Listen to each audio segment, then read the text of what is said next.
Okay, welcome back to my channel. Today we are going to be going over my Kel Tec Sub 2000. This is the Gen 2 version of the Kel Tec. There's a few other generations out there right now. Um, Today I'm just going to go over how to field strip this gun and maybe some improvements or upgrades I might look forward to making in the future. Anyway, to get into it, let's first make sure that it's clear and safe. Pull the charging handle back. You can see there's nothing in there if you can see that. No magazine inserted.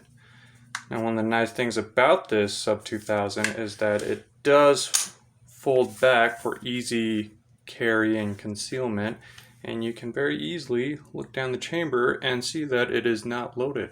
So we are good to go. There's no ammunition in this gun at all.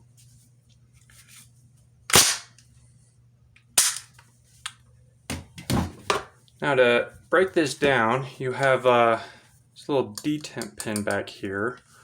All you got to do is just push it through.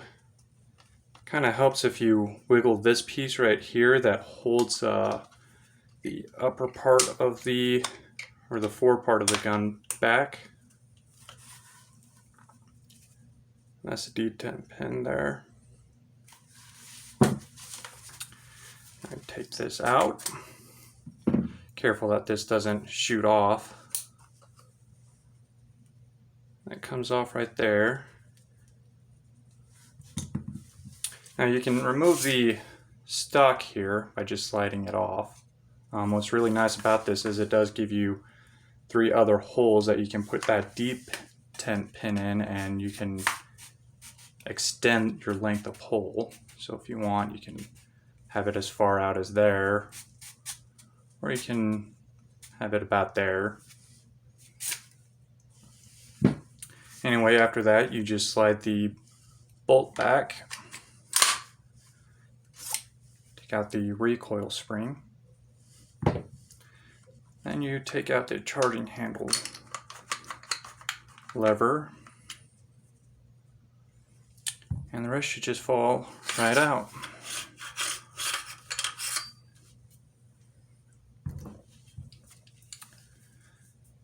This is your buffer weight there. That's where the recoil spring goes into. As you can see, it's just really it's just a weight pretty much. It weighs about a pound or 2. Then we have our bolt. We take apart this bolt a little bit further by removing these little pins in here to remove the extractor and firing pin.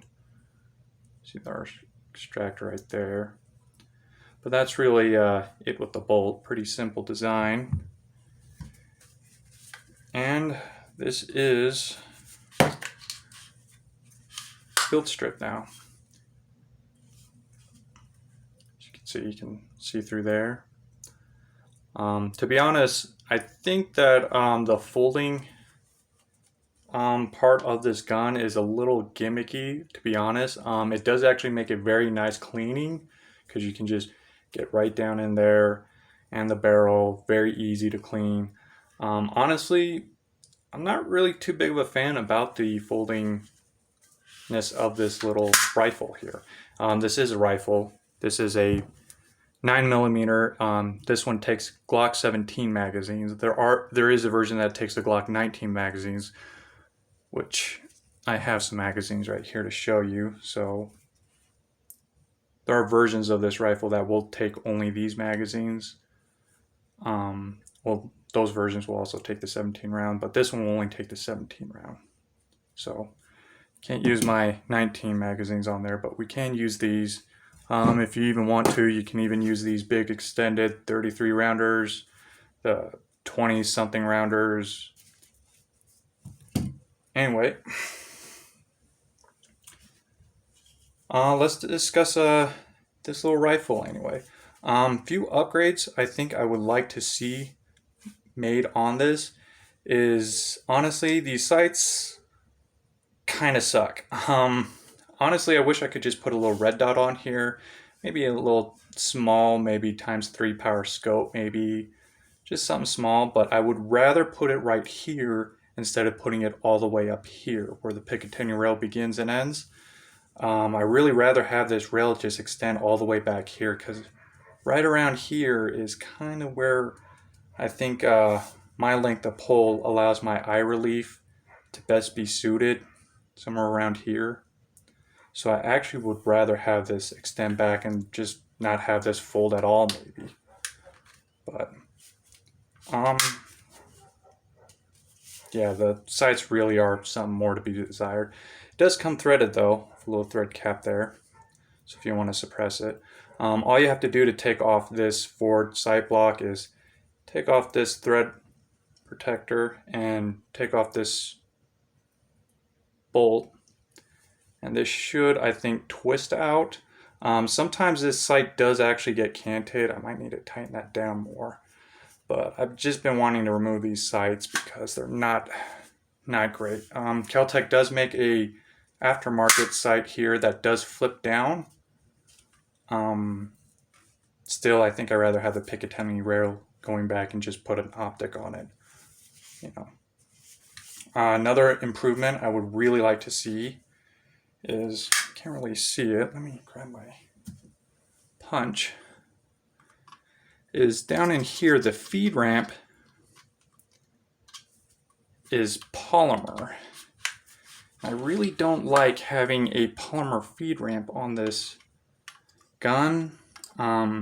Maybe some people might argue and say, hey, that's all right, it's polymer, most of this rifle is polymer, but I just don't like the idea of that being plastic, because that's where the bullets are going to be riding on from the magazine to be moved into the chamber. They're going to be riding on that little feed ramp there, and if it's made out of polymer or a weaker metal or something, it's not going to last very long, especially if you run this thing a lot, which I would like to do once when 9mm comes back on the market. But anyway, they do make a steel feed ramp that you can put in here. Just got to take out all of these screws, and I'm sure there's a complicated mess in here for the trigger. They also do sell an aftermarket trigger, which this trigger is not very good. But those are some basic upgrades I would like to see with this. Let's go ahead and put this back together, show you that trigger pull. Now to put it back together, you just have these little trenches in the bolt and buffer weight here. And put them together like this, and make sure that this hole, which is where the little charging handle will go into after we put it in here.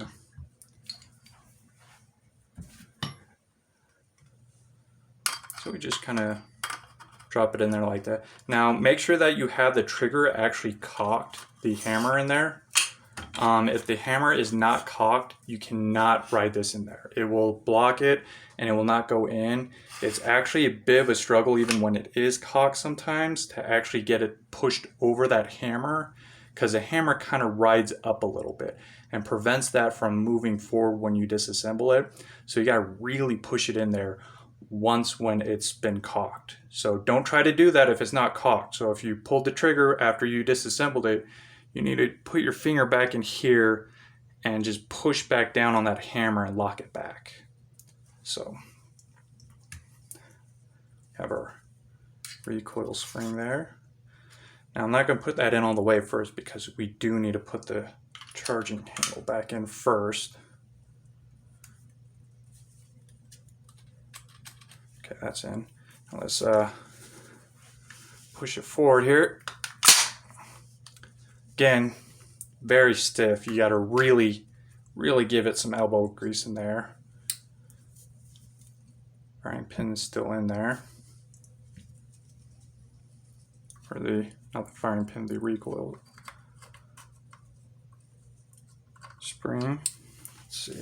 Make sure that line's in there. Sometimes easier to just put this in last, but I hate trying to fiddle around and try and get it in the hole in there. but it needs to follow in this little cutout right here. Make sure it's not riding on the lip. It should be inside there.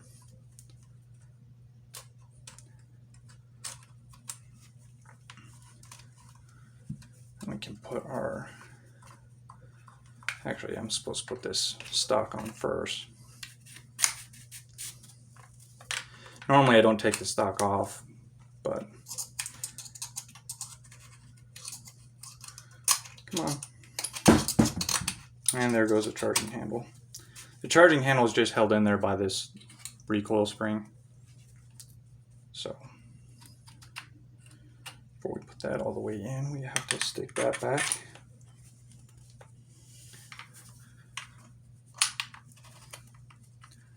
Okay, now we got it in there. Now we just put our little detent spring back, pin back in there.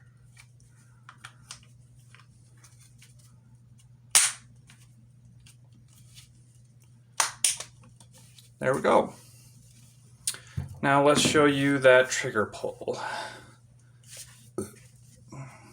Probably do it this way. I'm right-handed, so got all that take up right there, which is not good. Very spongy.